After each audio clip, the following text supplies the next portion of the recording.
Welcome to the Goddesses of Social Work podcast, hosted by Renita Ray Davis, licensed clinical social worker, board-approved social work clinical supervisor, and facilitator of the Goddesses of Social Work supervision community. Join us as we travel through the social work journeys told by the Goddesses of Social Work community members, past and present, as they make their way toward clinical licensure.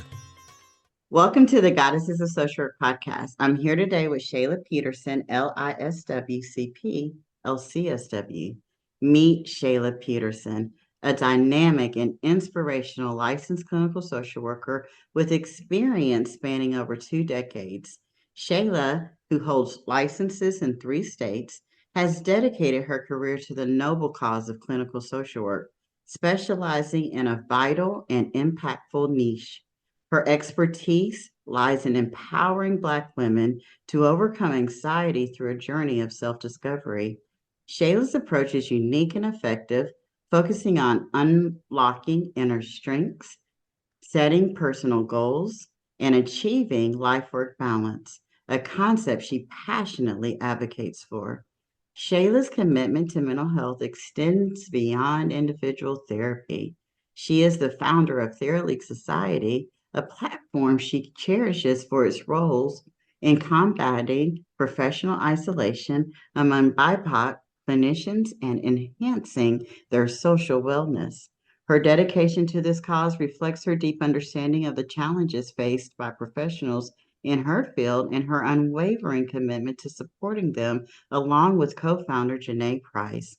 But Shayla's ambitions don't stop there. She has also helped therapists in scaling their practices by building memberships. This initiative is close to Shayla's heart as it aims to create stable income streams for therapists and amplify their impact in the community.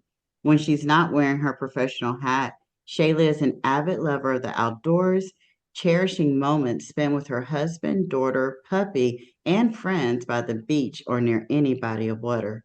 Her ability to balance her professional life with personal joy and relaxation is a testament to the life work balance she advocates. Shayla Peterson is not just a clinician, she's a beacon of hope, empowerment, and inspiration in the social work community, and her voice is sure to resonate and inspire. Welcome to the show, Shayla. Thank you so much for having me, Renita. I'm glad to be here. Whoa, girl, what a bio. What a bio. I am particularly impressed with your dedication to empower Black women on their mental health journey. I was recently speaking to another clinician who seemed shy to say out loud that her mission is to specifically rally for clients of color. You say it loud and proud. Can you tell me why this mission is so important to you? Yeah, well, and it's really a good question. Because even when I think about getting to the point where I could say Black women is who I'm passionate about serving, that wasn't something that we were taught in school, right? When I graduated from Cal State Long Beach, their MSW program, this is back in the 2000s, early 2000s. So things were just a little different. And so my journey to getting here, to say, like, I just want to serve Black women. And so my reason is one, we may not have had therapy growing up. Some of our other counterparts have, and it may have been normal in their household. My household is, you better pray about it, you'll figure it out, go talk to somebody. And so to say that I'm a African American therapist and I can serve other African American women, that's exciting because now I've broken down a barrier where they can feel comfortable coming to talk to someone who looks like them, who still may not have had therapy growing up. But now here we are, adults experiencing real life adult things, post-pandemic life, pre-recession life, all these things, and that we can talk about it: marriage, divorce, grief, parenthood, all of those things, or even taking care of our parents, being part of a sandwich generation, and that I can create that space for them to be able to comfortably talk and say things that maybe another therapist may not get. Right. So if they tell me, oh, I'm feeling some kind of way, I know that that means they're experiencing some anxiety. Or, you know what, I just can't trust it. I know exactly what that means. And they don't have to sugarcoat it. They don't have to code switch. They don't have to use any other language but what is comfortable for them, and that I get it and I understand, and that I can start to help them on a journey towards healing in my virtual space as a therapist. Absolutely. That is so beautiful. I'm so thankful for you. So thankful for you and for that work. And I guess, yeah, I want to dig it just a little bit deeper. Like, okay, so yeah, you're doing that now. And it's needed, it's important work. But before we hit the record button, we were both saying we were old school social workers, right? We weren't raised that way. We weren't raised that way in the social work profession, not just in our personal lives, but also within the social work profession. There was a certain way you have to show up in this profession, and it definitely is not saying that there is a preferred community that you're good at working with, and that's what who you're going to show up for. How did you take that leap to just push past the fear and what was expected of you within the profession to say, this is what I'm doing? Yeah, one of them were I got called out, honestly. It's nothing like a good tap on the shoulder and say, "Hey, what's going on?" And so I was actually doing a program, and we were creating like posts or ads, something along that reflects who you wanted to serve. And I picked a generic picture, but literally all of my wording, what I was saying, had to do with Black women. And they pretty much was saying, was like, "Well, Shayla, who do you serve?" And I was like, "Well, women." And then they were like, "Well, it sounds like in your language that there's a certain type of woman that you want to serve, right?" And it was like, "So why do you have this generic picture here?" And I was like, "You know what? Thank you for that question." And this was a person, who was not of color, and that they called me out. And I really appreciated that, because ever since then, I just went full forward. So it's just like, I'm just clear about who I want to serve. Even in the membership program that I have, I even switched there. Before I was like, "Oh, it's all therapists," because our first two interviews or podcasts that we were on were people who weren't of color, and they, shared our information. I was like, I have to include everyone. And then I was like, but in reality, everyone has their own space, and I am entitled to create a space that I feel that would be best for the people that I want to serve, that is safe for them, and that we all feel comfortable, right? To say how it is and to talk about how our struggles and our strengths show up as a Black clinician in the community. And so I wanted to do that. And we switched the name, especially when we went from TheraFriends to TheraLeague, and we were very clear about who was going to be in this community. And it's also a natural part when you talk about just like marketing as a therapist, or, things that you have outside of being a therapist. We tend to attract who we are. Right. And so why not move into something that's natural? Why not? And so that's where it is. So for anyone who may be listening, they're trying to figure it out, it's just like, it's a process. It's not one, I don't think, that'll come overnight, because we're just trained different, especially if you went to school, which your MSW when I did, it's like, you're going to serve everyone. You're going to learn about all these different things. And yes, please do. You need to learn. And that it is best that we learn to serve everyone, but it's okay to niche down later on as you feel comfortable and identify what your strengths are and who you best work with. That's a whole word. We can Yeah. stop the podcast. No. Podcast over. that, that was a mic drop. That was beautiful. And you know what, Shayla? That's actually how I found, at the time it was TheraFriends, now TheraLeague, Mhm. was because I was specifically looking for Black clinicians who were doing what I was doing and wanted to be a part of a peer group. And had you not changed the wording, I wouldn't have met you.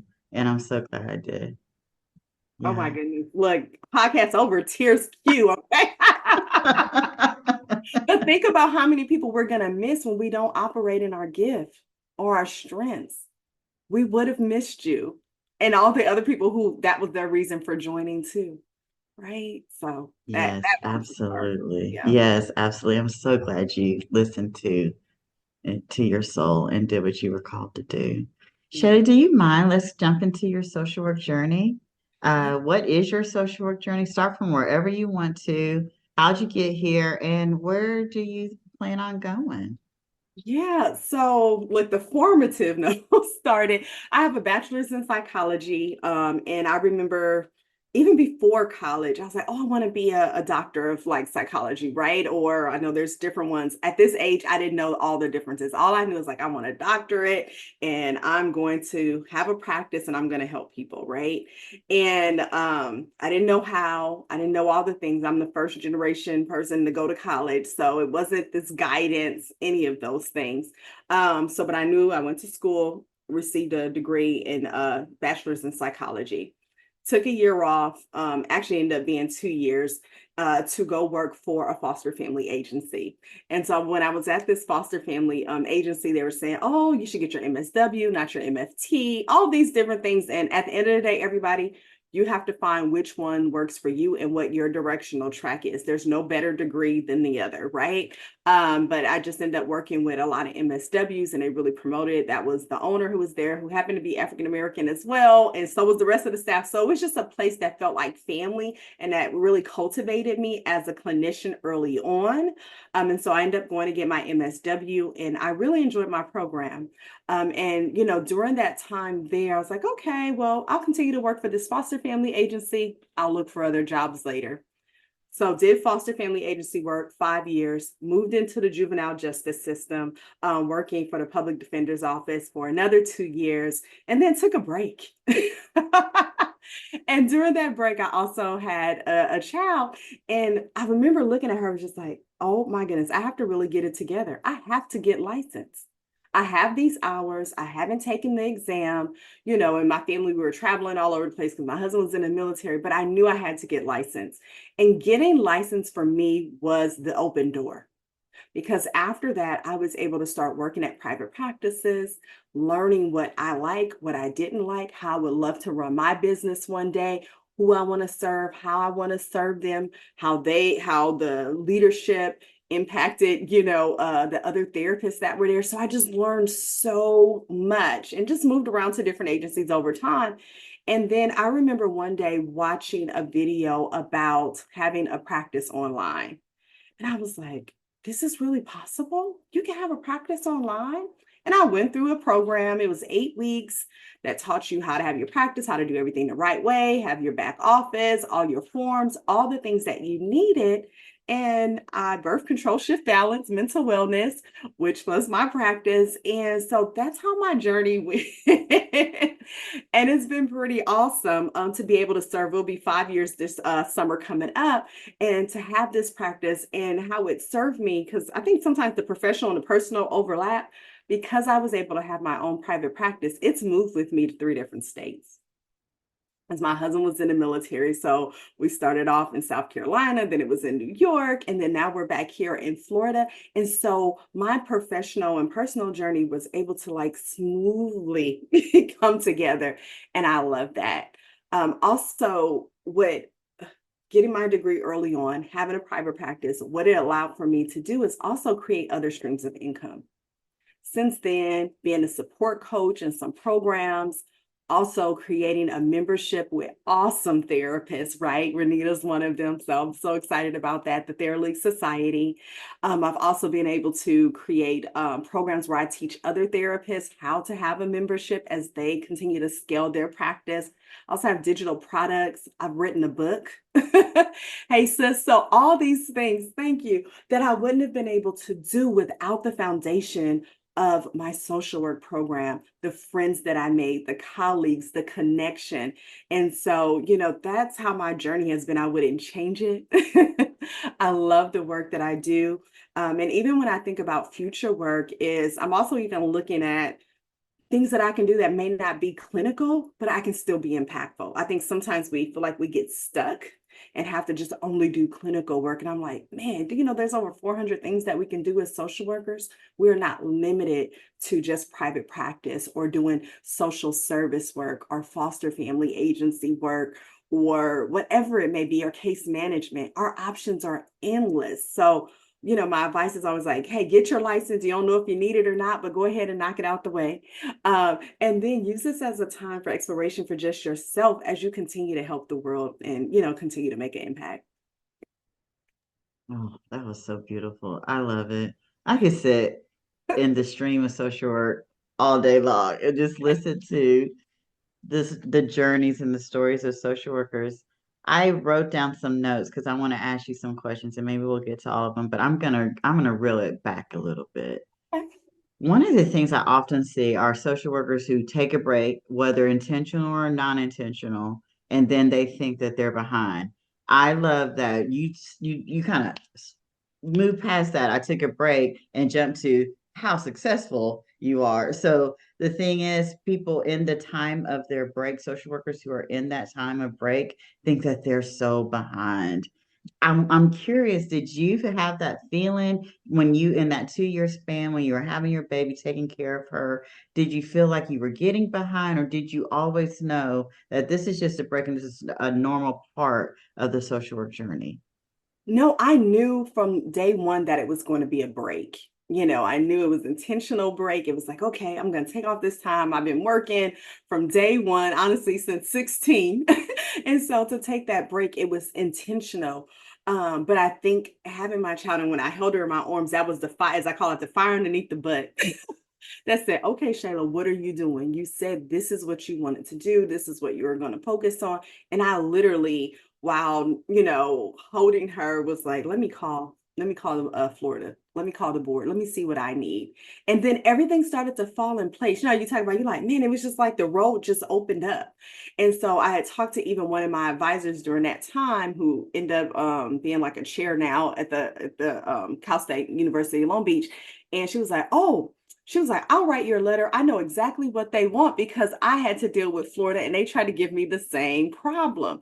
Wrote the letter, she sent it to the board and she sent it to me. And she was like, and best of luck, let me know how else I can help you. And I was like, wow, this is amazing. Like, okay, was able to take the test. And then we moved to Tennessee. So then I was licensed there and Florida, so then South Carolina came, North Carolina, all the things. And even as we talk about, taking those breaks and being intentional too about it, it's just like, it's okay. Everything that's supposed to catch up to you is going to catch up to you. There's no behind. And even, as we look at other people, some people start their social work career later or their counseling career or what they're doing. When we think about even a private practice, I thought that was going to be something I was going to do in retirement, that I was going to go work for social services. I was going to work for the public defender's office like I did. I did 2 years. And I thought I was like, oh, I'm going to stay here for 30, 40 years, and then I'm going to do private practice. I never would imagine that before age 40 that I would have a private practice. Right. And so, you're right where you need to be doing the work that you're going to do. So that would be my advice. There's no behind. There's Even no behind. there's no behind. And even when I thought I was going to take 1 year off for graduate school, I was like, okay, I just got my bachelor's. I'm going to take 1 year off. I'm going to work just to get some experience because they said you need experience in graduate school. It ended up being 2 years because I didn't want to do a 4 year program. I wanted to do the expedited 2 year program. So I took off 2 years and then I did the 2 year program and everything worked out. So, yes, I would say, don't think that you're behind. Also, that it's okay to do the ground level work. I see a lot of folks coming out of their program and they're ready to jump into private practice. I will support them if that's what they want to do. But because of my old school values, I go, we have to get in and like with the shovel and do some of the work because that's what's going to allow you to be a better clinician, a private practice owner, if that's something that you choose later, or any other program that you develop, or program leader, manager, director, supervising social worker. How can we do that if we didn't do some of that ground level work? And so that's just my opinion, my strong opinion. I have a So strong opinion about that too, Shayla. I call it, and maybe shifting the energy or the language behind it, but I'm like, I think there's a lot of value in paying your dues because then you get in there and you're dealing with clients in your private practice, and you're dealing with clients, but you never dealt with it in the streets. yep. And so you're not sure what to do or how to be as effective. And then guess what happens? Imposter syndrome, because you're like, oh, I have this degree, I have these licenses. Why aren't I being as effective as I thought I was going to be? Maybe getting in them social work streets Yes. might be a little bit beneficial. I think there's value in that. I have a strong opinion about that too. Yeah. Shayla, we have many Florida social workers who listen to this podcast. I feel so honored that the Floridians listen. And I even spoke briefly to a professor, I want to say UWF, about the Florida licensing, but I don't know nothing about it. I Mhm. am licensed in Florida, but through some, Oh, yeah. you know what I mean? Mhm. Yeah. Um, do you mind as much, because I know we're both old school, I know things change, but not that much, right? Do you mind talking a little bit about the licensing process in Florida? Because it is its own, it don't look nothing like no other state. As So much as you can remember, just kind of helping those students who are listening to this podcast in Florida and see that there is a clinician in private practice doing the dang thing, and you made it through the licensing process in Florida. I did. And honestly, I did not have a bad experience. Now, mind you, when I received my license, this was back in 2013, 14. So this is a while back. And I came in through, so if there's someone else who's coming from another state, I had all my hours in California. So in California, you need like 3,800 hours, 36 at least back then. And so I easily was able to transfer those hours over because Florida number wasn't the same as California's number. And then I was able to have my supervisors just sign the Florida form. I gave them my old form, the California one, and said, hey, can you just, I'll transfer them over. Can you sign them over? Does this look good? Please sign off on it if you're comfortable with that as my supervisor, because you have to have them on your Florida form. So that is that, making sure that all of your forms, don't ever throw anything away, any state, any hours, make sure that you have everything.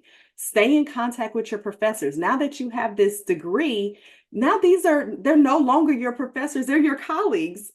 These are your colleagues in the field. Now, please respect them and give them their doctorate in front of their name. But but still, like, these are now your colleagues in the field. Reach out to them, ask them questions. This is what they're there for. They want to. I mean, when I spoke with my professor, she was just so excited to hear from me and see that things were going well because I didn't live in the state anymore. So I'm not coming to any events. So making sure that you stay in contact, you never know who you need to contact. Stay in contact with previous employers. They may have to re-sign for something, especially if your supervisor is no longer around, right? So if they've transitioned, if you just can't find them for whatever reason, stay in contact with some of your employees that you've worked with during the time so that now you have another connection. So that's what I would say is, because I do, look, I help folks as well, therapists, be licensed in multiple states. So it's like, keep up with all your stuff. Have a book. I have a book called Licensure. And it's separated like all of my hours, CEUs, things that I needed. Go through. I see a lot of questions in groups, right? When we talk about supportive groups, where people are like, was it easy to get licensed there? Is it hard? Well, it depends. Do you have all your stuff together? Did you take the exam already, or do you need to take the exam? Do you have access to that? Do you have your hours? Who's your supervisor? Where's their number? Can you reach your college for your transcripts? All of those basic things that you need. Just start keeping up with them, because if you stay ready, you don't have to get ready. Oh, my mentor used to tell me that all the time. Oh my goodness, that brought back one of my social work stories. She did. She said, "He stay ready. You don't have to get ready." Come on through, Shayla, with the word. I love that. Yes, that was so good. The third question I'm gonna ask about your journey. I'm not gonna stay stuck on this too long, but it was so good. I Yeah. heard you say you're a support coach. I supervise a lot of social workers here in Alabama. And I sometimes get that question like, what's the difference between being a clinician and being a coach? And how do you keep those two things separate and or move in both worlds simultaneously? Oh, that is a good question. And we hear that one often. And so let's do it this way. So when I'm a support coach, it is more for someone else's program. So Shayla, as a therapist, is not a coach because I haven't did all the separation of all the things. So all I have to do is show up. I teach courses like how to market in multiple states if you have several different licensures, how to have an effective consultation system, right? Because they will, oh, I don't do consultations. Whoever calls, I accept them. I'm like, what do you mean you just accept them? What if they're not your ideal client? You're going to run yourself ragged. You're going to experience burnout. And so I teach therapists how to have a 15-minute consultation. And so I do all of that through a program, right, that I've graduated from. And so that's how I am a support coach. Now, some people may see me as a coach because I do share a lot of information. I teach, other therapists how to have a membership. Now that is under a different business. It's a different EIN. And so you want to make sure that those things are separate. Why? Because the naked eye or the other folks, right, who are receiving services from you, they may not know the difference between a therapist and a coach. So I don't offer any life coaching. All of my coaching is related to business, right? It's helping others, or I have the membership. So that's how I keep it separate. So I may not know how to maybe directly answer separate from like a therapist and a coach, because I don't provide that type of coaching. I don't provide life coaching. I do not say, oh, you don't live in my state, I can just provide coaching for you. And that's what I hear. And all of those folks know that that is not okay. They know that it's not right. You need to have a separate business, and you cannot say because you don't live in my state, now it is coaching. Be careful about that. Right? It may not be a lot of rules that's catching everybody, but all we need is a couple of bad apples to do the wrong thing or something not good happen. And then now there's a whole new policy, and then we won't have it at all. So let's just do the right thing. As clinicians, we know what therapy is, and when that person is not a therapy client and you've made them a coaching client. I hope that helps out there. That absolutely does. And what I also heard was, and that is how the 400 things we can do as social workers expands, right? Like business coaching is you're still doing your clinician work, but then you're a business coach, and that expense. I remember I was an HR manager once. I took a break from Yeah. social work, and one of the things that stuck to me in that season was our skills are transferable. Right. Yeah. And so transferring those skills into other arenas, and like you said, having a separate practice to do that. Yes, Yeah. exactly. I love, Yeah. look, when you said transferable, that made my face light up, because Yes. skills are transferable, right? And it's our job, just like how we're saying, to explain to clients that are coming in, hey, I'm a therapist, not a coach. But the same thing when you're saying going to HR. Hey, these skills that I've learned from being a therapist, working with clients, looking beyond just the problem, helping them with conflict management. Maybe they're having something going on, that you can go ahead and do those things and make this company successful, and maybe quiet down some of all the chatter that's going on. Absolutely. Shayla, where do you want to go? Did you already answer that? I'm like, oh, this is so good. I don't want to move away from it. But where do you see yourself as this beautiful clinician, licensed in multiple states, doing your support coaching, having these membership that I'm part of, one of them at least, teaching clinicians and still being a therapist? What more is left for you to do? Look, retirement. Look.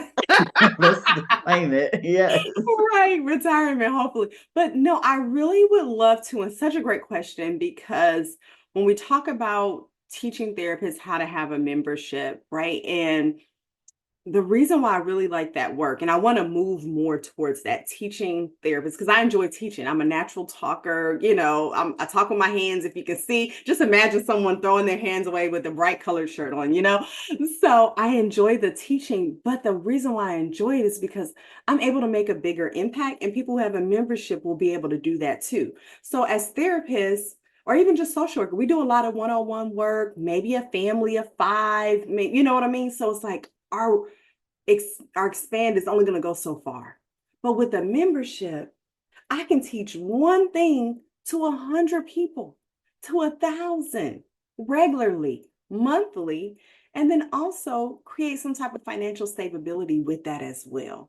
And so I really enjoy that. I'm really, backing that mission of like, I want to teach therapists how to have, stable income and make a bigger impact. And I think memberships are a great way to do it. And so that's where I see Shayla moving, is really pushing that agenda. And it gives me more of a life work balance that I talk about, right?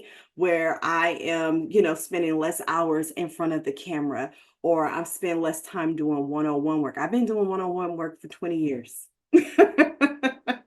So I would love to do that, to spend more time with my pre-teenage, daughter, my retired husband, and our little puppy, and more time at the beach, which is why we moved back to Florida, right? So that is where I plan to go. And hopefully during that time where I'm teaching other therapists about having a membership, is I still get that need fed of doing therapeutic work in a sense. Because I go, we can still be therapeutic without providing therapy. Absolutely. I believe that with everything in me. We really can. Let's move into that, right? You were talking about the memberships, but as you know, and one of the reasons I really wanted to have you on the show was this podcast was about creating community with other social workers. And so I just want you to lean in, right? And just talk to us about what social work communities do you belong to. And I know that you've created some. And really, I'm curious, Shayla, what have you learned about yourself or the profession from participating in these communities? Yeah, so most of the communities that I have joined, it was because I was part of a program. And I'm really big on that because once we graduate from school, we're kind of like pushed out there, like, okay, whatever you do next. And you're like, what? This is the real world? I have to get a job, I have to network, I have to work with people, all the things. And so, and it took me a while to get it. I mean, it was a time where I thought I was networking and I really wasn't. If you know the people in the room, you're not really networking. You should really get in front of folks that you don't know. But joining the programs have been really helpful. Like I was part of Dope Therapist Academy. I've been part of Amber Lighter's program, who taught me how to have a practice online. And so through those programs, I was able to meet other awesome therapists of all different just colors and all different regions of the world, just all different therapists. And so that has been really helpful in terms of like shaping me as a clinician and made me more comfortable. And so one of the groups I was part of, I met some folks and we would meet on Mondays. We would set a time, kind of just like what we're doing now, right? And we're chatting and we're talking about life and all things social work, all things private practice and things. And one day I had 8 therapists that I spoke to that day, every hour on the hour. And I was like, oh my goodness. I was like, this is like a client day. And I was like, wouldn't it be cool if we were just all on one call? And literally, that's how my membership birthed, right? And then the pandemic happened. And so then it was really a need for that. And so during that time, I realized that if you were in practice, even pre pandemic, and you had a virtual practice, there was like this professional isolation that was going on because you're in your office all day. Now you're talking to your clients, but that's not your friends, that's not your buddy, that's not your colleagues in the break room warming up their lunch. And so I was really meeting a need there that was needed. No one talks about that. Or if you're in an office together, you bounce ideas off of each other or you case consult. I had this client, they brought this up. How could I have handled this? Or did I do something wrong? Or I'm really having challenges building rapport. But you don't have that when you're at home in your home office, or you just have an office that you purchased somewhere that you go to and it's just you. And so building community helps with decreasing that isolation. You feel validated, you feel seen and heard because you have people to talk to. You have folks to share your wins with. Like I love Win Wednesday. I get so excited when I see everybody put their wins in there, whether they're joining different organizations, if they have incorporated their business, if they finally created a business account because they didn't have one before, all of those things. I'm like, I am virtually high-fiving you. And so that is what the community provides. It's this missing gap that we feel like we don't have time for, but we really need to make time for. And so, and although I've created some virtual spaces, I've been part of communities that we met in person. And that has been awesome because people you've been seeing virtually, you get to actually see them and give them a hug and high five and talk, or even see their kids if they brought their kids along. So it's almost like we start developing like a family of therapists. And it's really needed, especially today. It can be so isolating to keep sharing information with your clients, right? And helping them through their problems. But then who's helping us? Who's our support? Because we can't talk to our family about it. Well, because there's confidentiality. And so where do we go, right? We can get professional consultation. You have your peer, but it's also nice that when you just meeting some friends just to talk about the professional struggles and the professional strengths as well. And you know what? Because one of the things that I love are therapists who have therapists. And so even talking to your therapist, it's even still limited. But Yeah. having a group of and go to therapy is Yes. beneficial. But still one of the things that I'm leaning into the energy of expansion talking to you. You keep talking about we do this, but we're expanding beyond it, right? And so the group, the peer that you've created allows me to see other people struggling with the same things I'm sure, and that they did it. And I'm like, oh, okay, if they could do that, I could do that. Plus, you get ideas that maybe you're not going to copy, obviously, exactly what they did, but you're like, oh, how can I bring that into my space and make it more mine? And then that keeps the energy of expansion going in your own practice. I appreciate the fact that you created that space. I really do. Yeah. Oh, I'm glad that you're a Yeah. part of it. And yes, expanding. I love that. I'm Yeah. going to move on to this next question because I'm curious, Shayla, what is one belief about social work that you started on this journey with that you feel has changed the most for you? That has changed. Now, I don't know if I can necessarily there's been some things that changed, but I still remain the same on this one. So I remember in social work, in school, you learn the basics, right? You learn cognitive behavioral therapy, solution focused therapy. And since then, there's so many new things, right? There's EMDR, there's brain spotting, which I'm certified in, and I love it. But I always tell the new students too, or the new graduates, I'm like, now, the different modalities might change. Your delivery of the things might change. But one of the things that needs to remain the same is you building rapport. I said, you won't be able to connect with any of your clients if you don't have the ability to build rapport and connect with them from day one. And that starts in the email when they reach out or when they come to your website or in that consultation. And that's one thing that I was taught, and it still just sticks with me to this day. I go, it doesn't matter which modality I'm going to use today, whatever it may be. If I can't build rapport with them, it's already lost. So I would say just making sure that you really focus in and hone in on those skills of connecting with them, because I think you can do some great work by connecting with your clients than just all these other things, which are great. You need them, but I think you need that as your foundation. Especially our higher achievers, right? They come out of graduate school, they get their license, they get their clinical, they get all the certifications, and then that basic, there's no certification in rapport building. Yeah. Maybe that's your next, Maybe for that's your, now, for now. I know, right? Oh, idea. However, I'm curious, like I'm gonna put you on the spot a little bit, Shayla. What is one way, just we tell it, but then we don't show it. What is one way that you feel like what's one of the easiest, quickest ways that you're able to build rapport either with another clinician and or a client you're serving for the first time? Yeah. So one of the ones is, so even in my consultation process, we'll just start there. It's a 15-minute phone call. The first 5 minutes, and I have them write out some things before. So I have a pre-consultation question like, what's your reason for seeking therapy? Have you been in therapy before? Tell me about how your anxiety shows up for you, physically, mentally, all the things, emotionally. So they're already writing down some things. So I already have an idea, and that's getting them an idea of speaking about their strengths and their part where they need some support. So we get on a call, go, man, I read these things that you said. It's pretty great, right? That you were able to express how this has been impacting you. I was like, can you tell me a little bit more in your words? I'll let you have 5 minutes to do that. And I was like, and then if you don't mind, the next 5 minutes, I'm going to tell you a little bit about how my practice can help you, right?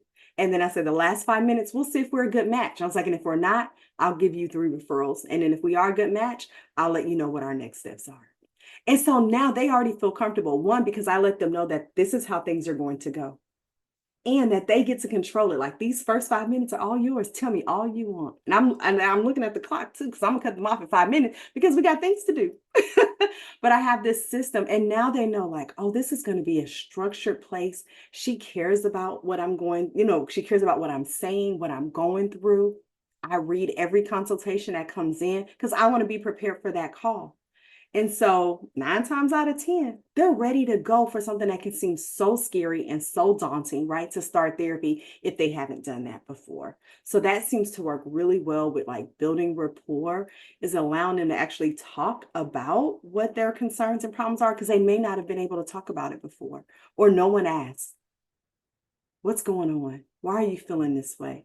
So our biggest asset is our ability to listen.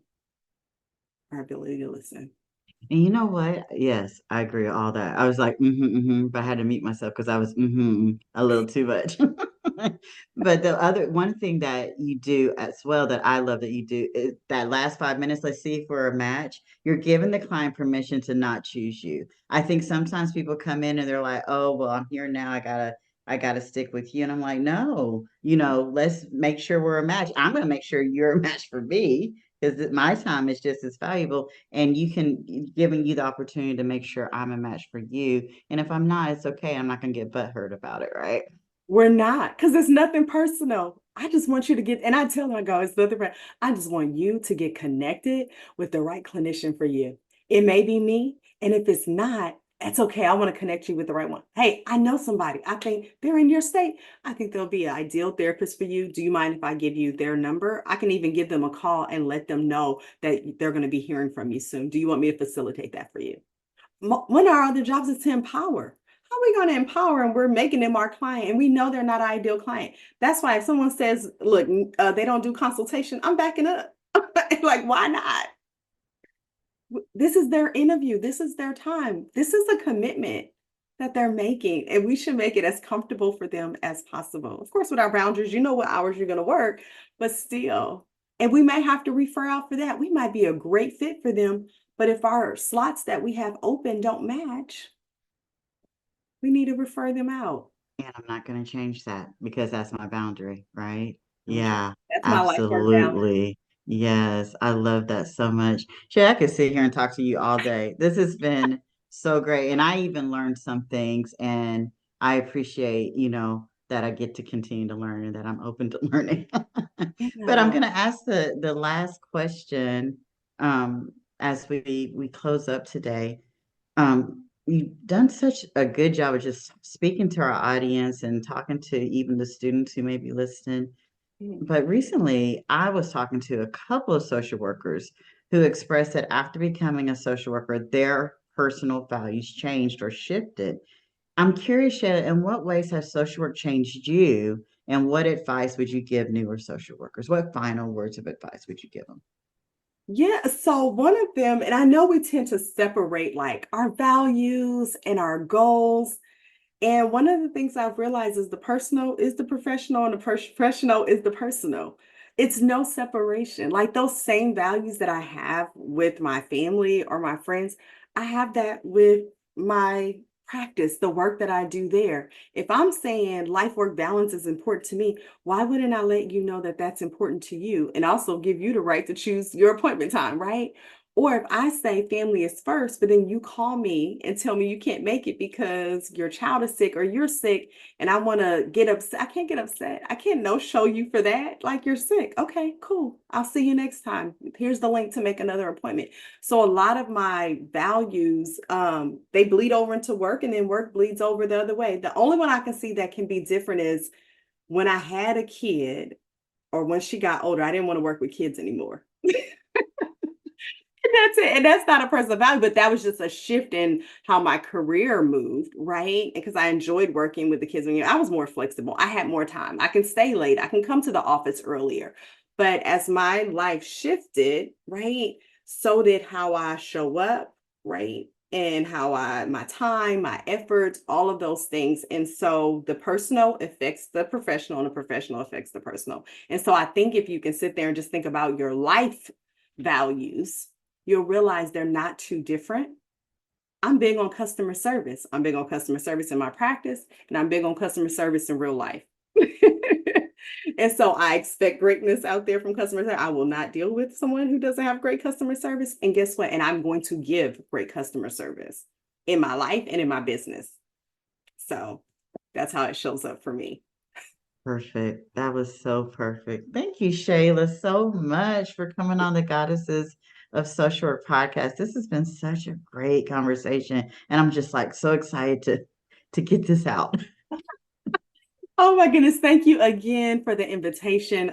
It was my pleasure to be able to share my social work experience and journey because it's all different. We all have an experience, so that you're given a platform to allow folks to come on and share their story and for others to hear. It's amazing. And all I had to do was say yes. It was an easy yes.